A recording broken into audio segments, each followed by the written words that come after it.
আসসালামু আলাইকুম বড়বা। কি প্রবলেম? তোমার নাম কি? নো প্রবলেম, কি নো প্রবলেম। ভালো হয়ে যা, এখনো সময় আছে। তুই যে জায়গার ফিলিয়া আমি ওই জায়গার আম্পিয়া। সাথে আমার বাল ছেঁড়া গেল। হ্যালো গাইস, আসসালামু আলাইকুম, ইটস মি ব্রাদার গেমিং। আপনারা সবাই কেমন আছেন? নিশ্চয়ই ভিডিও শুরুতে একটি দাদা এবং একটি দাদির মতো কয়েকজন মানুষকে দেখেছেন, তাদেরকে একটু রোস্ট করব। দেখেন, আপনারা ভিডিওটা পুরোটা দেখবেন। চলুন ভিডিওটা শুরু করা যাক। তুই যে জায়গার ফিলিয়া হ্যাঁ বুঝলাম, আমি এক জায়গার প্লেয়ার। পরে বলেন। আমি ওই জায়গার আম্পিয়া। তো দাদু, আপনি কি তো করছিলেন? আপনি তো বাংলাদেশের চ্যাম্পিয়ন আম্পায়ার হতে চলেছেন। আপনাকে তো আমি কোনোদিন দেখি নাই। আপনি কোন জায়গার আম্পায়ার একটু আমাকে শিওর করবেন। আপনি আবার শিওর করবেন কেন? আপনার তো এক পাও কবর গেছে। আপনাকে একটি পরামর্শ দিই, আপনি এখন যে তওবা করেন এবং তওয়াফ করেন, আপনি যে জিকির করেন, তাহলেই আপনার অনেক ভালো হয়। এই টিকটক করে আপনার জীবনটাকে উৎসর্গ করেন না। আমার ফাউল ধরতে চাইলে লাল কার্ড খাইবি বারবার।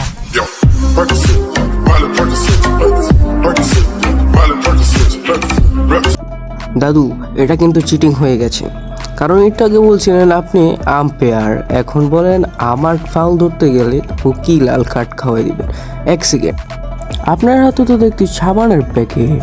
আপনি এমন করতেছেন কেন? আপনার জীবনে এমন করতেছেন কেন? আপনার সাইডে ওই দুইটা কি গোবরের লাঠি, আপনি এত পার পেতেছেন। তাই একটা উপদেশ দিয়ে, দাদু আপনি এগুলা ছাইরা দেন, ছাইরা নামাজ কালাম পড়ে। আপনার একটা পাও কবরে গেছে গা, কোন দিন মরে যাবেন এটা কেউই জানে না, তাই এটাই করেন। কি প্রবলেম? তোমার নাম কি? No problem. নাম কি? What is your name? Sarala Rani. My name is Sarala. This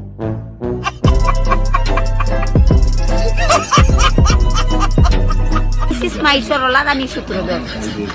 বাড়ি কোন আর জায়গা? বাপের নাম স্বর্গীয় Jogesh Sutradhar. My name is Jogesh Sutradhar. মায়ের নাম মাইয়ার। আপনারা দেখতে পাচ্ছেন গাইস, ওর মতন যে কিছু বোকা সিরা যে এরকম ইংলিশটা যে কি পরিমাণ পচাইতেছে গাইস। আহারে, আমার তো ওরকে দেখে আমার এক ফ্রেন্ডের কথা মনে পড়ে গেছে গাইস। আপনার কোন কোন ফ্রেন্ড এরকম গাইস উল্টাপাল্টা ইংলিশ বলে, আপনারা কমেন্ট সেকশনে জানাবেন। অ্যান্ড ওর ব্যাপারে আমার আর কিছু বলার নেই। ওকে বলতে গিয়ে আমি ওর ইংলিশ শুনে আমার বাংলায় ভুলে গিয়েছি গাইস। আপনার এই কমেন্ট সেকশনে বলে দেন গাইস ওকে কি করা উচিত গাইস। আজকের মতো এখানেই ভিডিওটা আমরা সমাপ্তি করলাম। ভিডিওটা কেমন হয়েছে, এরকম নতুন নতুন ভিডিও পেতে আমাদের চ্যানেলটাকে সাবস্ক্রাইব করে রাখবেন অ্যান্ড একটা ফলো দিয়ে দিবেন। আমাদের এটার ফেসবুক পেজও আছে অ্যান্ড ইউটিউব চ্যানেলও আছে। সো আপনারা যেরকম ভিডিও চান আপনাদের কমেন্ট সেকশনে অবশ্যই জানাবেন, কারণ আপনাদের মন মতো আমরা সব সময় আমরা ভিডিও দেওয়ার চেষ্টা করব ইনশাআল্লাহ। অ্যান্ড সবাই সুস্থ থাকবেন, ভালো থাকবেন। টাটা, bye bye and good bye and see you.